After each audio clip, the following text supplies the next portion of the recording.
Hi there, I'm Stacy, the encaustic mixed media artist behind Studio Stacy. Encaustic literally means to burn in. So I paint with beeswax and a torch, and because it's mixed media, pretty much anything else I can get my hands on.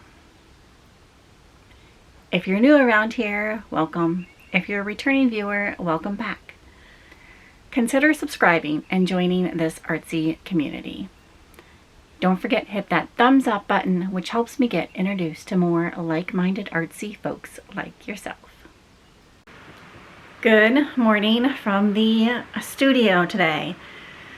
I wanted to let you know I pre-recorded this before we started traveling so that I could have a couple painting videos for you. So this was pre-recorded prior to us traveling, so hope you enjoy this video. I get asked quite a few questions about encaustic painting, and so I thought what I would do is take the time to answer one of those questions that I got recently. And that question came to me in the form of an email from a fellow subscriber here on YouTube, and she wanted to know how to get fine line details using encaustic wax. And while I've showed several of those ways, she wasn't interested in some of those. She wanted a different way to do things. Before we jump into the how-to today, I thought I would kind of show you ways that I have done this in the past, adding fine details to encaustic paintings. Option number one right here is using a Stabilo pencil. I'm not sure if this will focus, but I'll get it to focus. So basically, you just draw right on the wax. Option number two is to use fine, tiny little tipped brushes. And this, I think, works really well when you're adding in some texture. The problem is the wax doesn't always go on real smooth, and it's hard to get a continuous line because you have to keep dipping your brush into the wax. Option number three is to incise lines and fill them in with oil stick. This works quite nicely if you kind of want not real precise, and it fills in everything around it. So unless everything around it is really smooth, that oil is going to sink into all of the crevices of the painting. But it's a great way to, again, add some fine lines. My personal favorite way is to use an encaustic writing tool. And if I can zoom in on these trees, you see all those teeny tiny little lines there. That's all done with the encaustic writer. And again, it adds a lot of texture, and you can definitely make a more of a continuous line with this fine writer as well. So this person that emailed me knew all of these ways. She's seen the videos, but she wanted to know if there was another way to add wax, fine wax details. So not with the oil stick, not with any mixed media supplies like the Stabilo pencil, but not using the wax writer. So I kind of explained this to her in the video, and I have never done this. So I'm going to take you along to see how this little experiment goes. And yeah, fingers crossed I'm not going to make a complete fool out of myself here, but we'll see. You're along for the ride. Before we jump into the video, I need something to paint on, or into the tutorial. So I've gotten out my large box of whips here, and I'm just going to pick a panel to work on for this demo. Alright, so I could keep digging through this box, finding lots of treasures here, but I think I'm going to choose one of these three sizes here. They're nice small size to try to do this demo on in case it doesn't work. you know, not a big deal. And I had, for some reason in my head, I had a square size kind of picked out. So I'm gonna pick one of these 3 to demo with. And then I also have these sketches here that I think I'm gonna use for this demo. So I'm just gonna kind of try to place them over these panels to see, actually that's not a bad size right there, to see what's gonna work. All right, I'm gonna go with one of these 2 panels. This one was just a little too big. It's kind of, and I could make this larger, but you know, don't feel like doing that for this demo apparently. So one of these 2 panels, and I think I'm probably gonna go with this sketch to demo because it's a little bit more plain, and you'll see when I start in on this why I'm thinking to start with this first. All right, I've decided I'm going with this panel, and let me flip it up here. I think, yeah, you can see right there. So this is watercolor paper glued down onto this panel. So I'm going to use my heat gun for the first few layers of wax, and that's what I'm going to do, put down a bunch of encaustic medium. All right, for this technique you want a lot of layers of wax down because I'm eventually going to be incising into the wax or carving into the wax. So I lost track of how many layers of encaustic medium I put down, but I put down quite a few, and next I'm going to put down some layers of encaustic paint.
Looks like a little bit of a hot mess, but hopefully it'll turn out okay. And here's what the palette looks like. It just mixed all the various pinks and reds right on the palette. So, all right, next step, here we go. All right, I transferred this sketch onto the painting using this graphite transfer paper, and then I think I'm going to carve into it next. Alright, I'm going to use this teeny tiny, I think you can see compared to my finger, carving tool, and this is by Kemper Tools. So it's a pottery tool, I believe, but it has a little bit thicker carving than just a fine pointy tool. So I'm going to use this to carve in on the outside lines. I think that's the plan.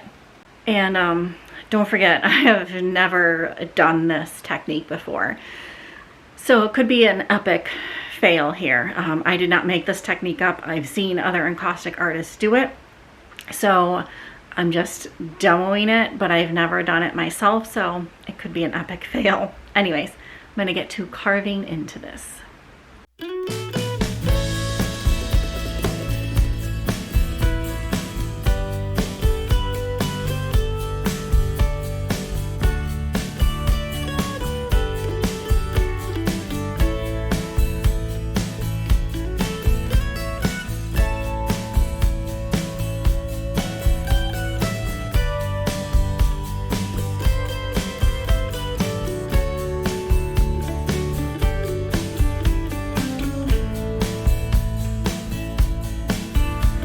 right, it's all carved into, and I think you can see you have to have fairly deep incised lines for this technique to work. So now comes the tricky part, filling in these lines with encaustic wax.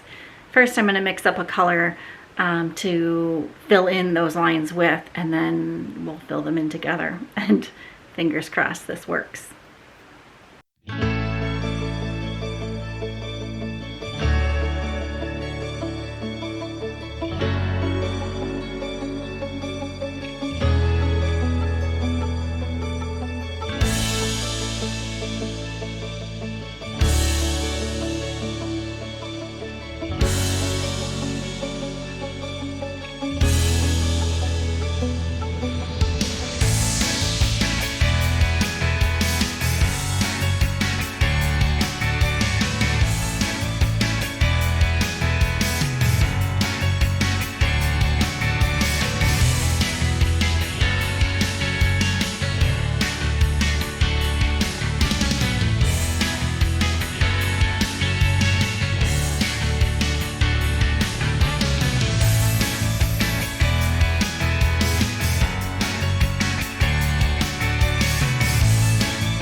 Alright, so I think that worked pretty well.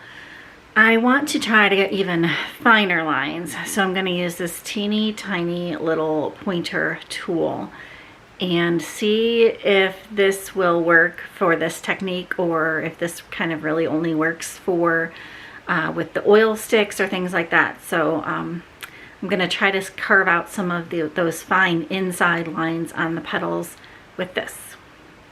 Oh, and I should say, I think the key to this is to fill those lines, don't fuse. Scrape away the excess, then fuse. So I think that's definitely the key to doing this. The wax just scrapes off easier, if that makes sense. The excess wax scrapes off easier.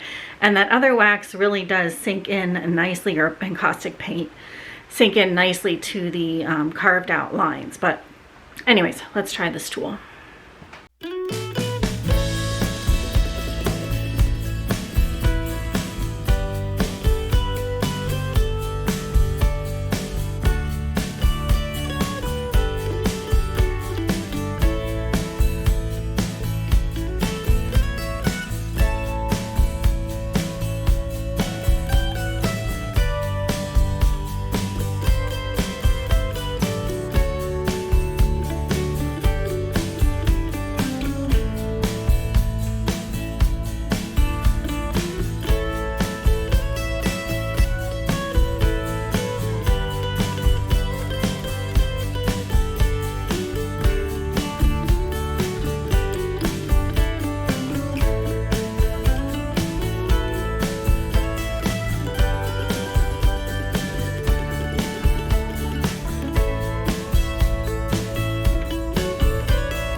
Do I think this piece is finished? No, I do not.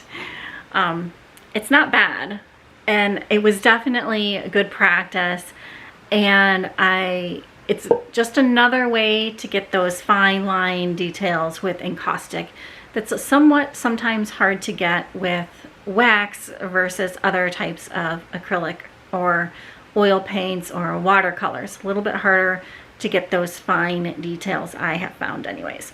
And I think other encaustic artists have also found that, otherwise there wouldn't be all these questions on how to. So at any rate, I hope you found this helpful, this little snippet kind of tutorial. And if you have any other questions that I could possibly answer, definitely reach out. Let me know either here in this video, or definitely feel free to email me, and I'm happy to respond back to emails, obviously, and or the comments, but also I'm happy to go into further detail on how to do that. And in all honesty, this was kind of a fun learning lesson for me, because while I've seen other artists do this, I have never done it. And so yeah, anyways, I hope you found it helpful. If you did find it helpful, or just even enjoyed the video, found it entertaining, please give it a thumbs up. I truly does help me out, and I very much appreciate it. Thanks so very much for coming along. We'll see you on the next one. Bye for now.